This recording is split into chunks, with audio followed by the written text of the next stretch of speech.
آٹے کے نام پہ جو آزاد کشمیر کی ساری پاپولیشن کے لیے یہ یعنی آپ لوگوں کو اس بات کو اب مزید ہائی لائٹ کرنے کی ضرورت ہے کہ جو آٹے کی سبسڈی آزاد کشمیر کی ساری پاپولیشن کے لیے دی جا رہی تھی اور آزاد کشمیر میں 40 لاکھ کی آبادی اپنی شو کرتے ہیں اور پریکٹیکلی آزاد کشمیر میں 25-30 لاکھ سے زیادہ لوگ آزاد کشمیر میں نہیں دیتے. باقی لوگ جو ہے یہ بیرون ملک ہیں یا پاکستان میں اپنی وہ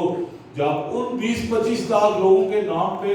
کروڑوں روپیہ آج تک جو ہے وہ آٹے کی سبسڈی کے نام پہ کھایا گیا ہے اور جو اس کرپشن کا کوئی وہ یہاں پہ کوئی اکاؤنٹیبل نہیں ہے اس کرپشن کے لیے. تو اس کی اب مجبوراً جو ہے ہمارے پاس کوئی اس کے علاوہ کوئی اور راستہ نہیں تھا. یہ اپنے ظفر آباد عوامی ایکشن کمیٹی نے ایک متفقہ جو چارٹر آف ڈیمانڈ جو کیا وہ میں اس کا پرنٹ بھی آپ کو دے دیں گے. تو اس میں پہلے نمبر پہ ہے کہ آٹے کا بحران ختم کیا جائے اور ٹارگیٹڈ سبسڈی دی جائے.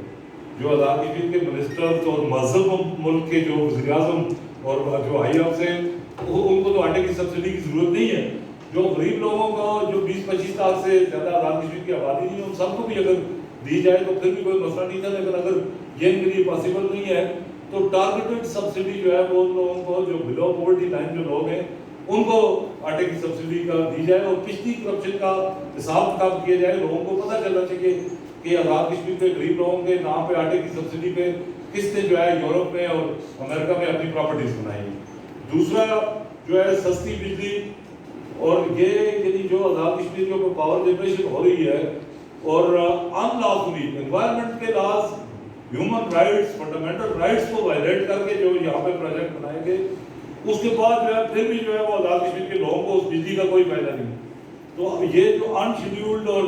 جو ہے وہ ان لمیٹڈ لوڈ شیڈنگ ہے اس سے نجات. اور دوسرا جو ہے وہ بل ابھی جو ہے شوکت کمار میر صاحب گلگت کا ایک بل کی وہ ڈسکس کر رہے تھے یہاں.